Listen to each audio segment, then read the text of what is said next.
My name is Agnes Carter. I'm 32 years old. And this is the story of how I woke up to a $685,000 nightmare and walked right into the house my sister stole with my name on the deed.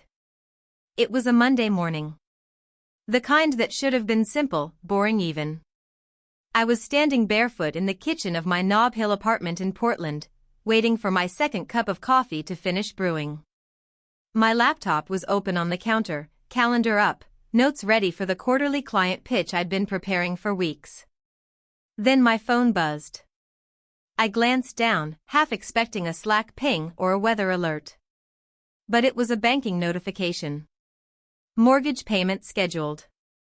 $3,912.47. Due in 6 days. I nearly dropped my phone. My breath hitched as I stared at the numbers. What mortgage? I didn't have a mortgage. I lived in a rented apartment, had only one modest car loan, and my finances were so pristine you could frame my credit report and hang it in a bank lobby. For over a decade, I had protected my credit like it was part of my DNA. I opened my banking app, fingers shaking. There it was. A newly listed mortgage loan. Opened 7 weeks ago. Amount? $685,000. The coffee machine beeped behind me, but I didn't move. It was like someone had stuck a hot rod through my spine. I knew this wasn't a clerical error. This wasn't some random mistake. I called the bank immediately. The woman on the other end of the line had a professional, calming voice.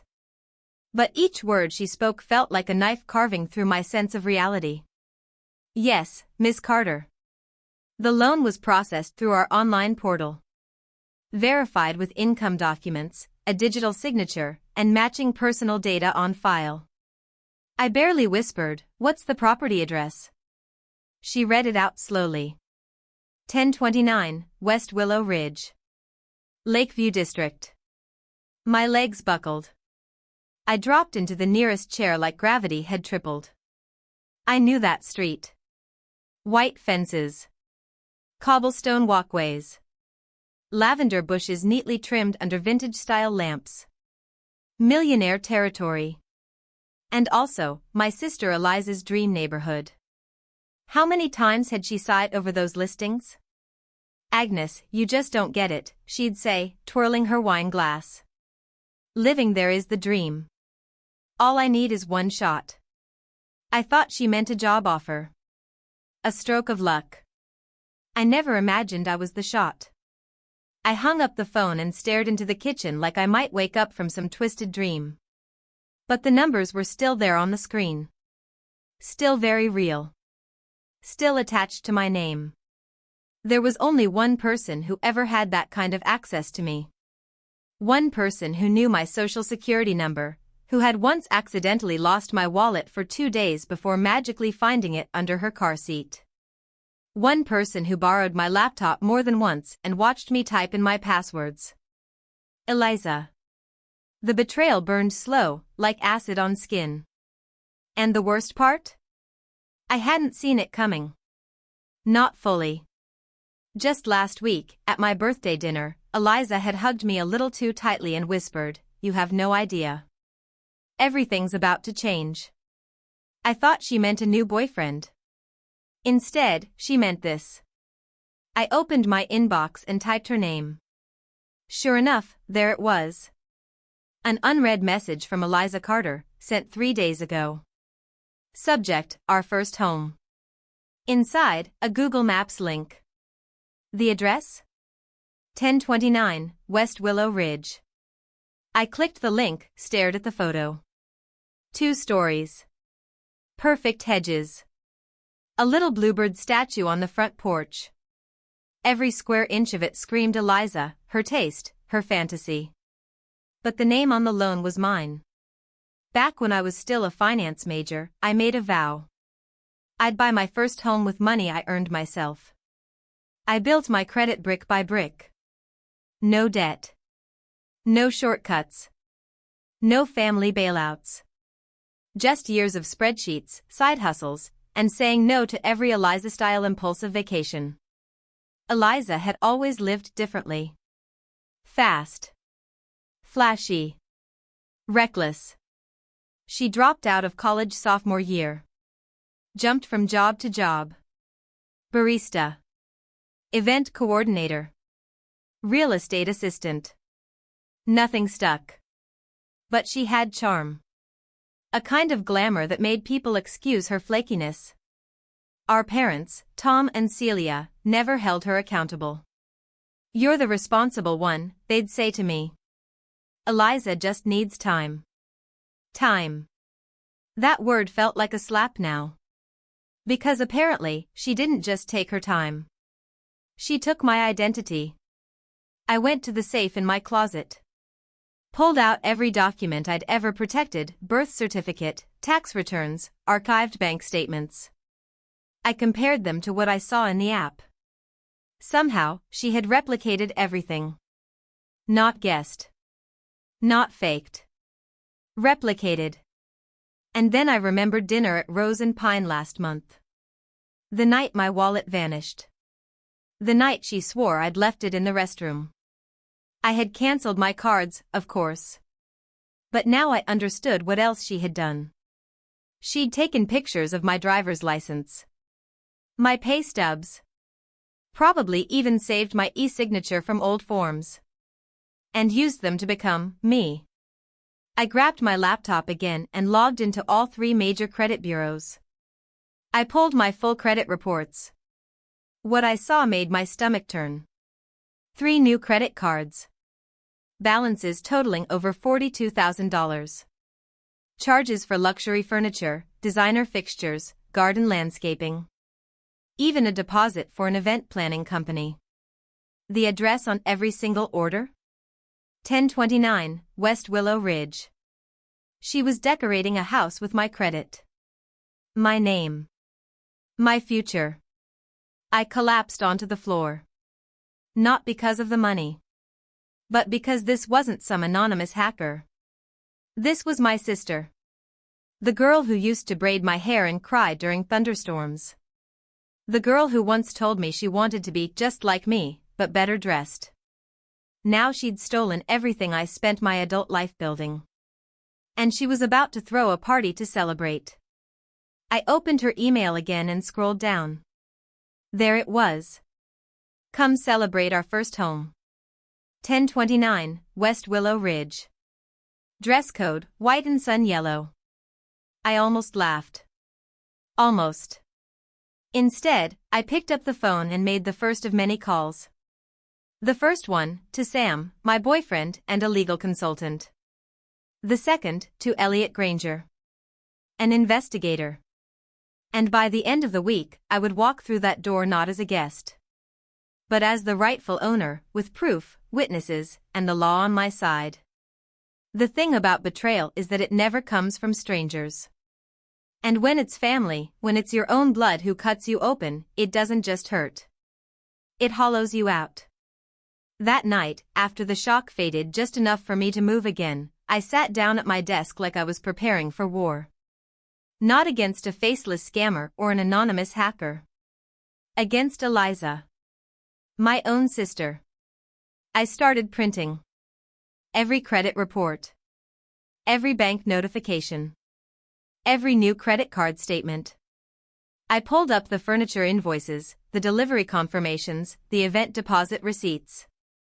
I organized them into a timeline, because if I was going to fight back, I'd need to be sharper than I'd ever been. Sam came over around 10 p.m. He found me surrounded by papers, my hands shaking, eyes dry from too much screen time. "I think Eliza used my identity," I said flatly. "She bought a house." Sam didn't flinch. He didn't rush to say I must be mistaken. He just nodded and asked, "What do you need from me?" That's when I knew I wasn't alone in this. We spent hours going through everything. Sam had worked in insurance fraud litigation before pivoting to compliance consulting, so he knew the red flags. And he had a contact, a former investigator named Elliot Granger who specialized in financial impersonation cases. By the next afternoon, I was sitting across from Elliot at a tiny cafe on Burnside. He was calm, focused, dressed in a navy wool coat with a worn leather notebook tucked under his arm. "You're not crazy," he said after I told him the story. "This is identity theft. Organized and deliberate. And if your sister really pulled this off, then she left fingerprints." He asked 100 questions about Eliza, our relationship, the night I lost my wallet, previous incidents. Then he said something that chilled me. "She's done this before. Just not on this scale. People don't wake up one day and commit mortgage fraud out of nowhere." Elliot got to work immediately. Within 48 hours, he had already found something solid. "She took her laptop to be repaired 3 weeks ago," he told me. "The shop logs every interaction. According to the technician, she asked how to convert a scanned signature into a clean digital one, and how to merge PDFs without edit trails." My stomach twisted. That was my signature on the mortgage. My name, written in digital ink, stolen and scrubbed to look clean. He also secured a still frame from a security camera at a local bank branch. A blonde woman in sunglasses, handing over documents, signing forms. It wasn't a crystal clear image. But I didn't need one. I knew the way Eliza stood when she was trying to look composed. The tilt of her head. The slight bend in her left knee when she was nervous. It was her. Everywhere I turned, another piece fell into place. The IP address used to submit the loan application? Registered under Eliza Carter's home internet provider. The documents? Pulled from an older version of my resume and tax records that had once lived on a shared family laptop. She hadn't just made a mistake. She had made a plan. I gave Elliot every message, every calendar entry, every breadcrumb that could support my case. I even remembered a birthday card from 3 years ago where Eliza joked about using your credit one day to buy my dream house. Back then, I laughed. Now, it felt prophetic. Sam reached out to a friend of his from law school, Melanie Tran. A civil attorney who specialized in financial damages and fraud. We met that Thursday. She listened without judgment. Asked thoughtful, direct questions. When I was done recounting the last few days, she leaned forward and said quietly, "You're not just dealing with theft. You're dealing with a betrayal so personal it can cloud your judgment. So before we file anything, I need to ask, how far are you willing to go?" My answer was simple. All the way. I didn't want revenge for revenge's sake. I didn't want to humiliate Eliza. But I wanted consequences. I wanted her to look at the life she built and know, every tile, every piece of furniture, every ounce of joy in that house, was stolen. And it wouldn't last. Melanie outlined the next steps, 2 legal options. A criminal complaint for identity fraud and forgery. And a civil suit for damages, property return, and restitution. But she also brought up something I hadn't fully considered. What about her husband? Gavin Mitchell. Eliza's smooth-talking, startup-obsessed husband who once opened a vegan taco chain that failed before their first anniversary. I never liked Gavin. He always had the air of a man chasing shortcuts. Sam had always been suspicious of him too. So Sam dug. And what he found was damning. Gavin had a trail of failed businesses and unpaid debts. A cancelled commercial loan. A flagged tax return. And worst of all? An email he sent to a former partner just 2 months ago. Eliza's working on her sister. She trusts too easily. This'll fix everything. I stared at the words on the screen until they blurred. Gavin had known. He was in on it. The charm, the jokes, the wedding toasts, they were all part of a mask. I wasn't just a victim of Eliza's delusion. I had been targeted by both of them. That Friday, Melanie, Elliot, and I sat together and prepared the formal complaint. We printed copies. Packaged the evidence. And placed everything into a brown leather folder. I stared at the housewarming invite one last time. Saturday, 4 p.m. Come celebrate with us, our first home. 1029, West Willow Ridge. Dress code, white and sun yellow. I didn't own a single item in those colors. So I wore black. That Saturday, clouds hung over Portland like a warning. I arrived 5 minutes early, accompanied by Melanie and Elliot. Not as a guest. Not as a sister. But as the legal owner of the property and the woman prepared to end the charade. Melanie entered the code the bank provided on the assessment form. 9-1-4-2. The lockbox clicked. I held the key in my palm, ice cold against my skin. And then, I opened the front door to the house my sister stole from me. It was stunning. Glossy oak floors. An open-plan kitchen. Velvet couches. Champagne chilling in a crystal bucket. A dining table filled with hors d'oeuvres from a high-end caterer. Everywhere I looked, there was Eliza's taste in full display. But it had been bought with my credit. My future. Elliot documented everything. Took photos of every receipt, every detail, including the printed housewarming invites and the framed photo of Eliza and Gavin smiling in front of the fireplace. We stood in silence for 12 minutes. And then, at exactly 4:42, we heard the garage door open. Eliza walked in first, white off-shoulder dress, heels clicking against the hardwood. In one hand, a pastel pink box of macarons. In the other, her phone. Gavin followed, holding a bottle of champagne. They were laughing. Until they saw me. Eliza froze mid-step. Gavin stopped breathing. Hope, she gasped, eyes wide. How did you get in here? I didn't flinch. With the key issued to the owner. That's me. Her voice pitched. This is a joke, right? You're crashing my party? Melanie stepped forward. No. This is not a joke. You're occupying this property under false pretenses. You committed identity fraud. And as of today, you're being held accountable. Gavin's face drained of color. Wait, what? Eliza, you said your parents gave you the down payment. Eliza's mouth opened. Then closed.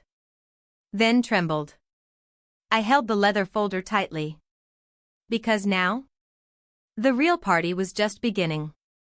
The seconds after Eliza and Gavin walked through that door stretched out like years. Her grip on the macaron box tightened until the lid bent.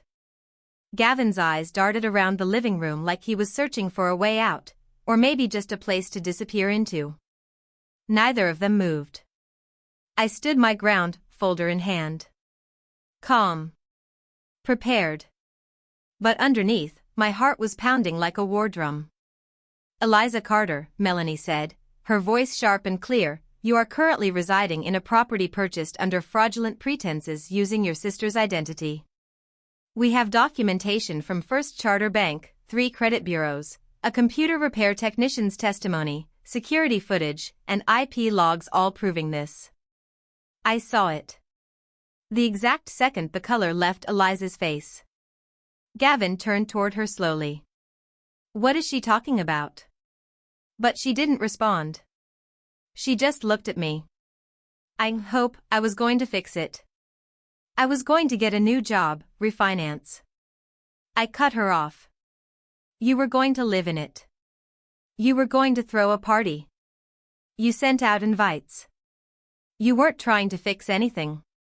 You were celebrating what you stole. The doorbell rang. It was a small sound. In any other moment, it would have meant friends arriving, music beginning, wine glasses clinking. But here, it sounded like a courtroom gavel. I turned toward the door, not to answer it, but to look at Eliza. You still have time to make this right, I said quietly. Not a lot. But a little. She opened her mouth, but the doorbell rang again.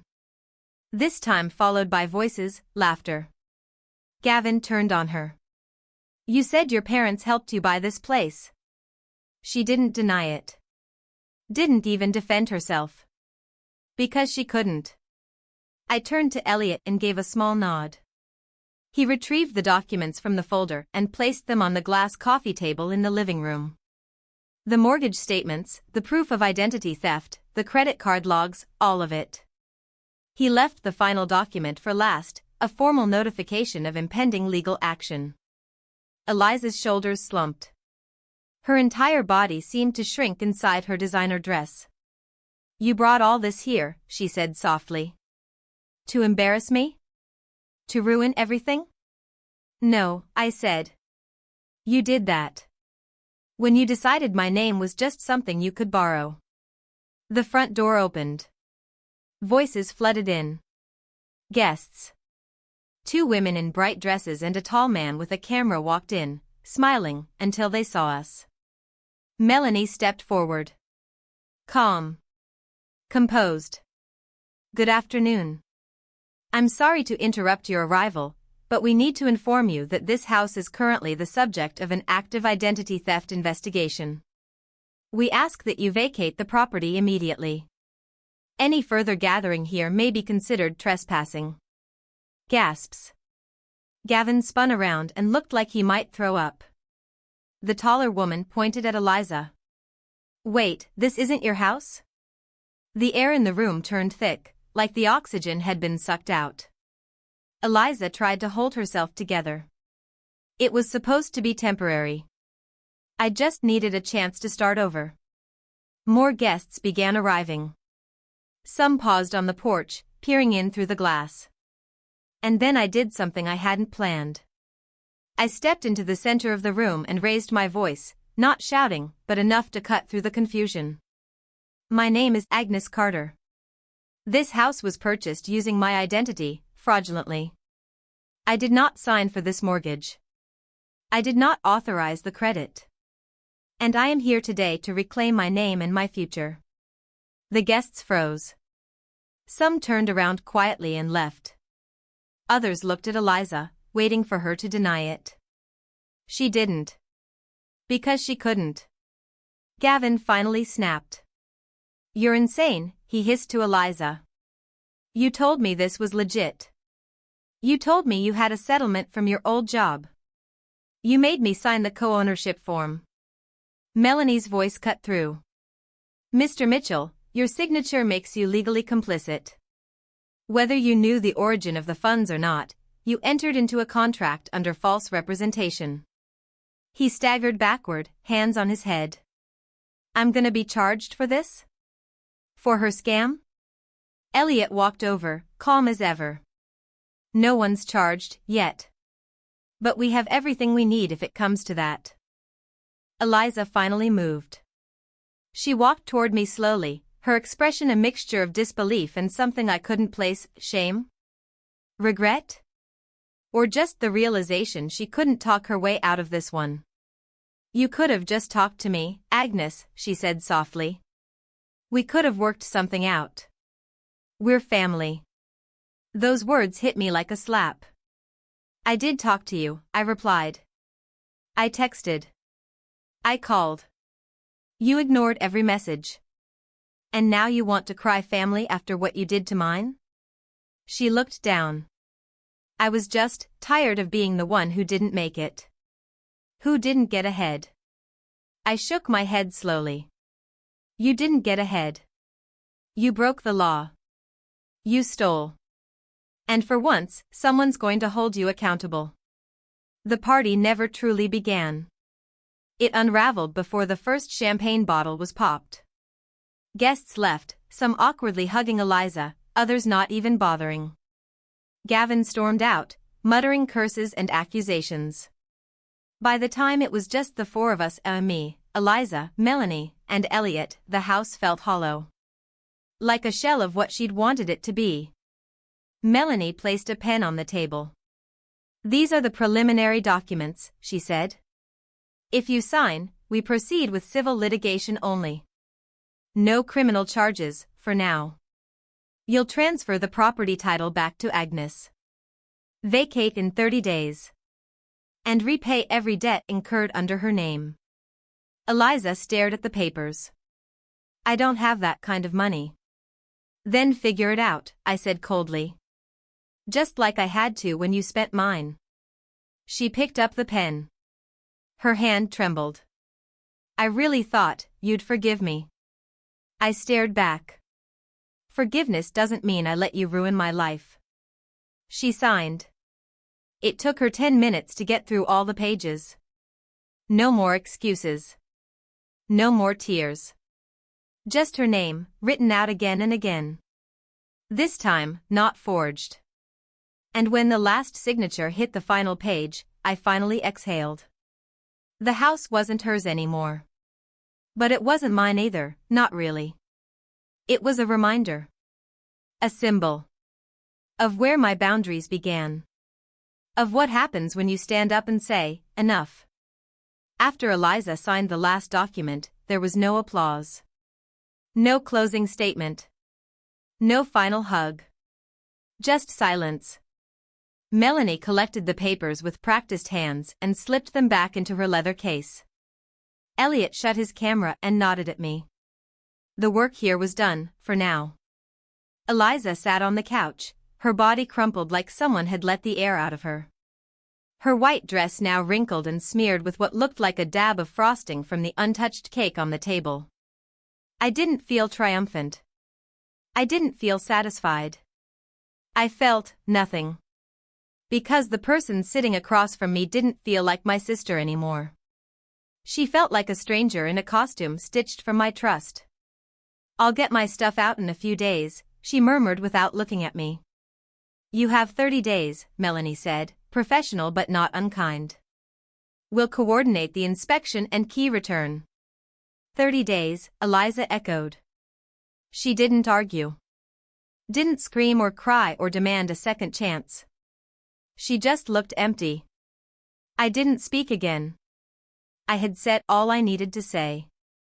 As we walked out of the house, Elliot turned to me. You did well in there. Most people would have cracked the moment family started pulling guilt cards. I gave a small smile. I cracked years ago. I just didn't know it. The fresh air outside hit me like a reset button. Guests were still parked along the curb, confused or gossiping or avoiding eye contact. I didn't care. I got in the car and didn't look back. 3 days later, I met with Melanie and Sam in her downtown office. The conference room had a glass wall overlooking the city and a soft hum of traffic below. We reviewed the transition plan, including the property title being re-registered solely under my name. Legal agreements preventing Eliza from accessing or claiming anything tied to my financial identity. A 12-month financial monitoring clause. An optional clause for therapy and restitution supervision. Melanie looked at me. It's standard in cases like this to include a behavioral remediation option. But you're not required to. I thought of how Eliza once told me she was going back to school, and how I'd believed her. How she hugged me at my birthday, whispered everything's about to change, and meant it in the most twisted way possible. Include it, I said quietly.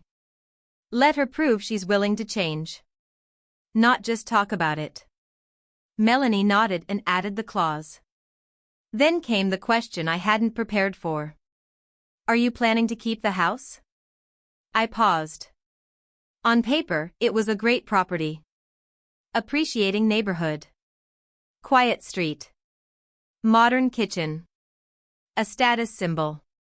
But when I closed my eyes, all I saw was betrayal. I don't want it, I said finally. I want to sell it. Sam gave a small nod. We'll help you through the process. That night, I walked through the house one last time alone. The silence inside was unnerving. It wasn't peaceful, it was haunted. Not with ghosts, but with fragments of a reality that wasn't mine. The velvet cushions, the overstuffed wine fridge, the shiny espresso machine, it all belonged to someone who didn't earn it. I stood in the master bedroom, where sunlight filtered through gauzy white curtains Eliza had probably bought with my credit card. And I said out loud to no one, this ends here. The house took a few months to sell. The market had dipped slightly, so I had to rent it out short-term to cut my losses. Every lease agreement carried my full legal name, Agnes Carter. No one else. I started rebuilding. It wasn't just about money. I worked with Melanie to formally submit fraud claims to all 3 major credit bureaus. It took paperwork, long phone calls, and months of back and forths. Some creditors were cooperative. Others weren't. But slowly, item by item, I restored my credit. I froze my accounts. Added real-time alerts. Bought a fireproof safe. And enrolled in credit monitoring services with ironclad settings. Not because I was paranoid. Because I'd learned. Because next time, if there ever was one, I wouldn't wait for a $38,000 mortgage notification to tell me something was wrong. I also started therapy. At first, I thought it was unnecessary. I'm strong. I'm rational. I've always been the one who doesn't break down. But the first session wrecked me. I told the story, beginning to end. And when I got to the part where Eliza whispered at my birthday party, "Everything's about to change," I broke down. Not because of the money. But because I had smiled back at her. I had believed we were okay. My therapist asked, "Has she ever truly apologized?" I thought back. She'd said, "I thought you'd forgive me." She'd said, "I just wanted a shot." But none of that was sorry. It was regret that she got caught. She apologized, I said. For the consequences. Not the action. The therapist just nodded. And that's not the same. 3 months after Gavin and Eliza finalized their divorce, yes, that happened, she sent me a letter. No return address. Just a familiar handwriting, slanted, small, tidy. Eliza's. I stared at it for a long time before opening it. Inside were 2 pages. No excuses. No mention of the party. No begging. She wrote that she was working part-time at a home goods store in Beaverton. That she'd attended 4 therapy sessions. That she was trying to learn how to stop blaming the world every time life doesn't go my way. "I don't expect forgiveness," she wrote. "I just want this time for change to come from action. Not promises." I didn't reply. But I didn't throw it away either. I placed it in a box. Not next to the legal paperwork. Not with the debt statements. Somewhere in between. Like a scar that's no longer infected, but still sensitive. That summer, Sam proposed. There was no dramatic kneeling. No flash mob. Just a quiet night on his apartment balcony, string lights glowing overhead. He poured us each a glass of wine and said, "I loved you before all of this. But watching you walk through fire and come out solid, that's when I knew. I want to build a life with you." I said yes without hesitation. The house Eliza had stolen, then legally returned, sold in July. I used part of the money for a modest down payment on a small condo in the Fremont area. Nothing extravagant. No chandeliers. But it was real. Honest. And mine. On the first Sunday after I moved in, my mother came for dinner. She didn't mention Eliza. Didn't beg for peace or ask me to reconsider. We just ate. Talked about work. Poured more tea. As she was leaving, she paused at the door. "You did what I never could," she said. "You set a boundary and kept it." I nodded. I had to. No one else was going to protect me. She hugged me, her voice barely audible. I understand now. I believed her. Because sometimes, the hardest part isn't standing up to others. It's learning to stop standing down for them. The thing no one tells you about surviving betrayal is what comes after. Not the courtroom, not the apology letters, not even the moment you finally reclaim what was stolen. What comes after is the quiet. The stillness. The echo of someone's absence, someone who used to be part of your every memory, and the slow, painful realization that they aren't coming back. Not the way they were. Maybe not at all. It had been nearly 6 months since the house on West Willow Ridge had been signed back into my name, listed, and sold.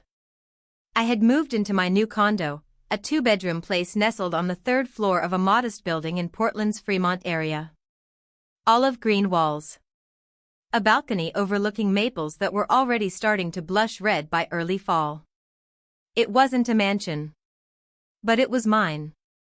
Every piece of furniture in this condo had been selected by me. Paid for with my money. Not stolen credit. Not lies. Nothing borrowed from blood ties. Just honest decisions. The kind I had always made. That morning, I stood in the kitchen peeling apples for a pie. My playlist hummed softly in the background, and Sam was out grabbing groceries for dinner. For the first time in a long time, I wasn't thinking about what Eliza had done to me. I was thinking about Cinnamon.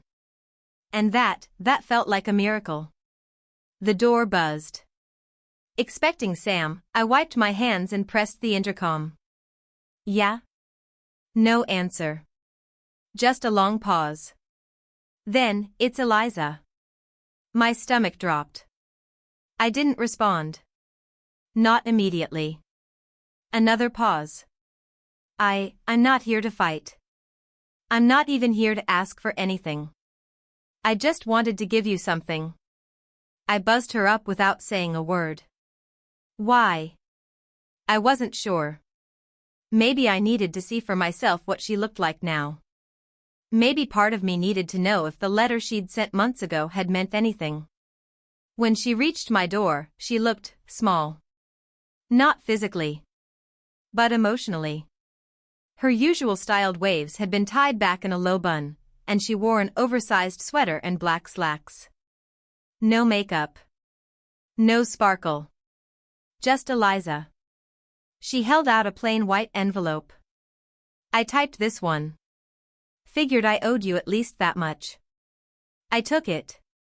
She didn't step forward. Didn't even glance into the apartment. Just stood there, nervously wringing her fingers. I'm still in therapy, she said quietly. Still working nights at Homeworks. Still figuring things out. I nodded. Nothing in my body moved to invite her in. I understand now, she said. What you meant. That forgiveness doesn't mean silence. Or pretending. There was a beat. I don't expect us to ever go back. But I wanted you to hear it from me, that I know. I know what I did. And I'm trying to be different. I didn't cry. I didn't shake. I didn't even feel angry. I just felt finished. That part of my story, of our story, was over. I didn't invite her in. But I also didn't close the door on her face. I just said, thank you, and she nodded, eyes glassy, and walked away. When I closed the door, I slid the envelope onto the dining table and returned to the apples. I didn't open it right away. Because what mattered more than the words was the action. And Eliza had finally shown up, not to justify, not to manipulate, but simply to acknowledge. Later that evening, I opened the envelope. The letter inside was simple. No flourishes. No hearts or loops or dramatic punctuation. Just a clean font and her signature at the bottom. Agnes. This isn't about asking you to forgive me. It's about proving I've changed. I used to blame everyone for the life I didn't have.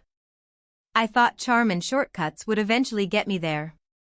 But what I've come to understand is that what you built wasn't luck or status. It was discipline. Boundaries. Integrity. And I trampled all over it.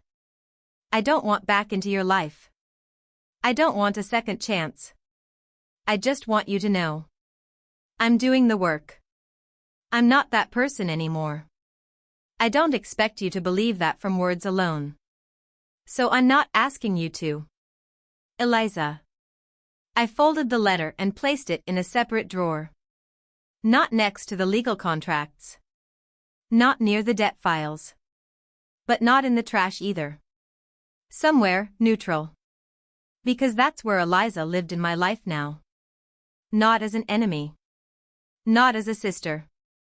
But as someone I once loved. And had to walk away from. Sam and I got married 2 months later in a friend's backyard under fairy lights and the fading golden sky. It was small, family, friends, no extravagance. No glittery excess. No 7-tier cake. Just real love. Before we exchanged vows, my mother came over and took my hands in hers. "I know I was wrong to brush things under the rug," she whispered. "For years, I let things slide because I didn't want to lose Eliza. But I didn't realize I was letting you carry everything."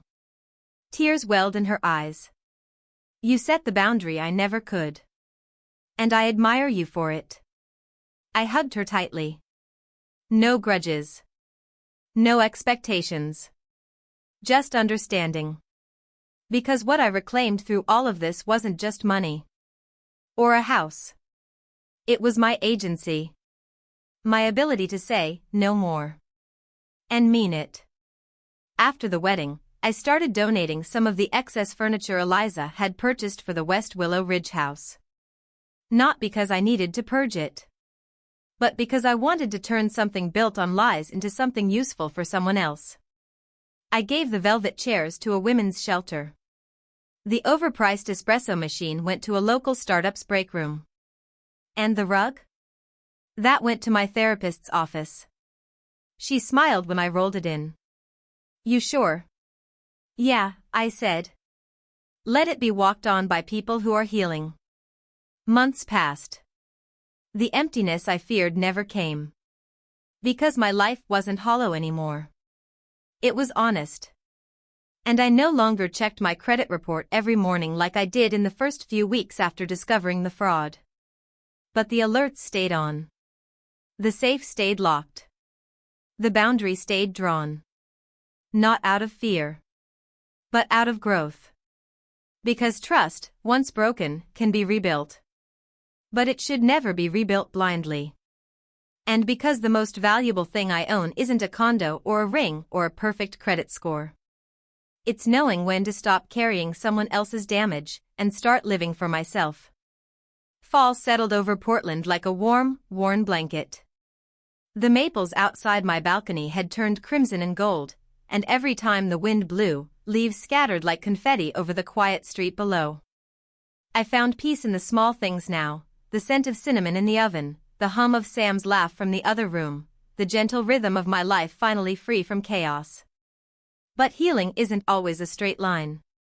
And I wasn't naive enough to think the past wouldn't knock on my door again, just not in the way I expected. It was a Thursday morning when I received a phone call from an unknown number. I hesitated for a moment. Usually, I let unknowns go to voicemail, but something told me to answer. "Hello? Agnes Carter?" A voice, male, professional. "Yes? This is Detective Wallace from the Portland Financial Crimes Division. We've been forwarded information related to an open investigation involving your name, a fraudulent mortgage application, and the use of falsified documents. We'd like to request a formal interview with you to verify some details." I felt the floor shift beneath me. Yes. "Of course," I said quickly, mind already racing. "I've worked with a private investigator and a civil attorney on this. I have full documentation." "Good. That will help. We received a tip yesterday. It appears your sister may have attempted something similar again." My heart dropped. Not because I was shocked. But because I wasn't. "Is it Gavin?" I asked. "No. It's someone else. But she used similar tactics.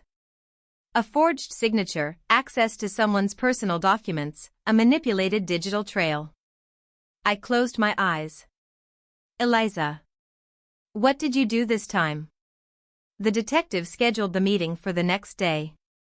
Sam insisted on going with me. So did Melanie, who offered to be present as my legal counsel, just in case. When we walked into the sleek downtown precinct the next morning, I half expected to feel angry again. To feel the fire rise in my chest like it had when I first discovered the house. But I didn't. I felt tired. We met in a small interview room with a window that looked out over the Willamette River. Detective Wallace was courteous, efficient, and direct. "Your sister used your information once. Now, she's apparently used a similar method, but with a former coworker of hers. A woman named Dana who worked at Homeworks. She accessed her locker, took pictures of her W-2, and applied for a lease on a luxury apartment under her name."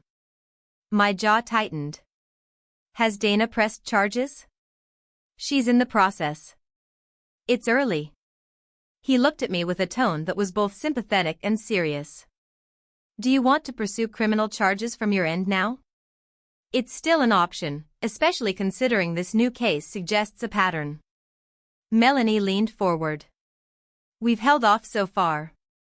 My client wanted civil resolution. But if this escalates..." "I'll think about it," I said, cutting in gently. "I want to talk to Dana first. If she's comfortable." The detective blinked. "That's unorthodox. But I can ask." 2 days later, I met Dana. She was in her early 30s, warm brown eyes, sharp voice. We met at a cafe near the river. She looked exhausted. "I never thought I'd be the kind of person this happens to," she said, fiddling with her cup. "But I guess no one ever does. One day, I'm handing Eliza my shift at Homeworks. Next thing I know, there's a lease under my name for an apartment I've never seen." "I know how you feel," I told her. My story was a bit more expensive. But it hurt the same. She studied me.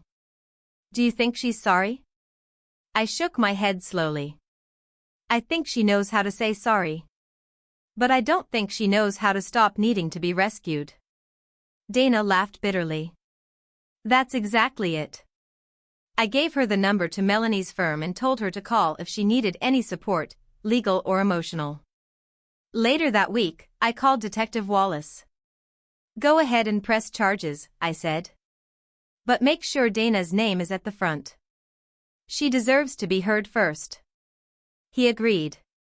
The trial took time. Everything in the legal system does. By the time Eliza was formally arraigned, it was deep into December. She was charged with 2 counts of identity theft and 1 count of attempted fraud. Her lawyer tried to angle for probation and therapy, but the prosecutor had evidence, thanks to Elliot, who provided his full report from my case. When I saw Eliza in court, I didn't feel rage. I felt clarity. She wore a gray suit, too big at the shoulders. Her hair was pulled back into a tight bun, no jewelry, no polish. She didn't make eye contact. I didn't testify. I didn't need to. The facts spoke louder than any tears could. The judge ordered 90 days in a correctional rehab facility, followed by mandatory financial counseling, probation, and a ban from working in any field that required financial access or record-keeping for 3 years. When the gavel came down, I exhaled. It wasn't vengeance. It was consequence. And this time, it was real. Life didn't change overnight. But it kept moving. Sam and I spent Christmas curled up on the couch watching reruns of old sitcoms and baking way too many cookies. My mom called and asked if I wanted to see Eliza before she began her sentence. "I think she's scared," she said. "She should be," I answered. "I know. But I thought you'd want to know." I said thank you. And that was all.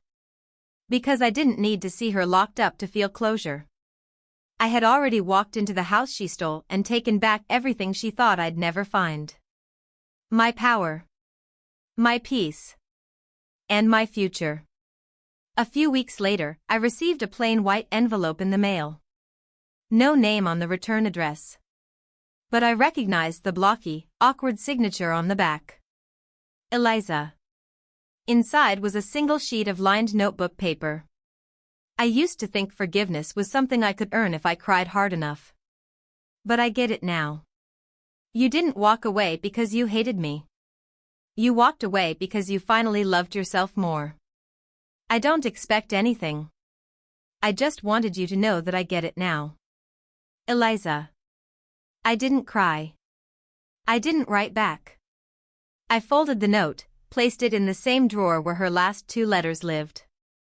Not with the evidence. Not with the hatred. Just with the understanding that some people may change, but that doesn't mean you have to go back to who you were before they broke you. 9 months after I first walked into 1029, West Willow Ridge with Elliot and Melanie at my side, I walked into a different kind of home.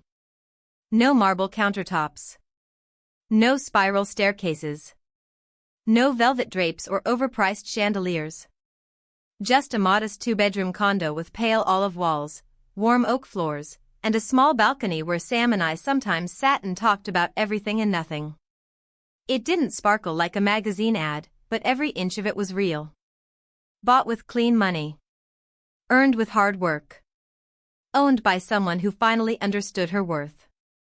I had changed in those 9 months, not in a flashy, dramatic way, but in ways that no one could take away from me again. I trusted differently now. More carefully. More consciously. But not less openly. There's a difference. I still loved. Still hoped. Still believed that people could get better. But I no longer believed that healing others had to come at the expense of myself. One afternoon, as golden light poured in through the window and danced across our dining table, Sam looked up from his laptop and said, "Do you know what I admire most about you?" I smiled, expecting a joke. But his tone was quiet. Serious. "It's not just your strength, Agnes. It's that you didn't let the hurt turn you bitter. You still show up. You still believe. You still love. And this time, you chose the right person to open your heart to."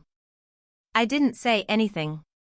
I just stood behind him, wrapped my arms around his shoulders, and pressed my forehead to his cheek. That was my real victory. Not the court ruling. Not the financial restoration. Not even the letter where Eliza finally acknowledged what she did. It was this. A life I built from the ashes of betrayal, not with rage, but with grace. I saw Eliza one more time. Not on purpose. Just by chance. I was walking through the aisles of a small home goods store near Beaverton, looking for a new kettle. And there she was standing at the checkout counter in a plain uniform, her hair pulled back, no jewelry, no phone in hand. She looked ordinary. I paused, just for a second. She didn't see me. And I didn't approach. Because there was nothing left to say. I had already chosen my ending. And it didn't require a confrontation. Or even closure. Just distance. Just peace. Months passed. Seasons turned. My mother came to visit more often, and we didn't speak of Eliza unless I brought her up. The dynamic had changed. Not just between me and Eliza, but between me and the family. They finally saw me, not just as the stable one, the dependable one, but as someone whose boundaries deserved respect. Not as the background character in Eliza's life, but the main character in my own. One day, while flipping through a photo album from college that I'd buried deep in storage, I found a picture of me and Eliza on our shared dorm bed, laughing, a half-eaten pizza between us. For a moment, I missed her. The her from that time. Before the lies. Before the theft. Before she learned that charm could get her what honesty never would. But then I closed the album and put it back in the drawer. Not out of bitterness. But out of clarity. That girl didn't exist anymore. And the woman I became had no room for illusions. Our wedding anniversary came and went, quiet and sweet. We spent it in the Columbia River Gorge, hiking, watching waterfalls, breathing in mountain air. Sam joked about adopting a dog. I joked about needing another kettle. We were building something small. But honest. And lasting. And that, after everything, was all I ever wanted. I still keep Eliza's final letter. It's stored in a box labeled lessons, along with a few other things. A printed copy of my original credit report, with the fraudulent mortgage still listed. A photo of the house on West Willow Ridge, taken on the day we walked in and claimed it back. A letter from Dana, thanking me for showing up and standing with her. And a note from Melanie, congratulating me after the case closed. That box doesn't represent loss. It represents reclamation. Of voice. Of value. Of me. I used to think the most valuable thing I had was my credit score. My savings. My reputation. But now I know. The most valuable thing I have is the boundary I finally built. The one that said, no more. Not even for family. Especially not for family who thinks blood is a free pass to do harm. Forgiveness doesn't always mean reconciliation. Sometimes, it just means letting go of the pain while holding on to the lesson. And that's what I did. I let go. I moved on. I rebuilt. Not for them. For me. Agnes didn't just take back her name, she took back her power, her peace, and her future. This story isn't just about betrayal. It's about how sometimes, the hardest thing to do is stand up to the people you love, and still walk away with grace. What would you have done in Agnes's place? Would you have forgiven Eliza? Or drawn the same hard line? Let us know in the comments below. And if this story resonated with you, subscribe to Revenge Echoes, where stories speak louder than revenge. Until next time, protect your peace. And never apologize for the boundaries you set.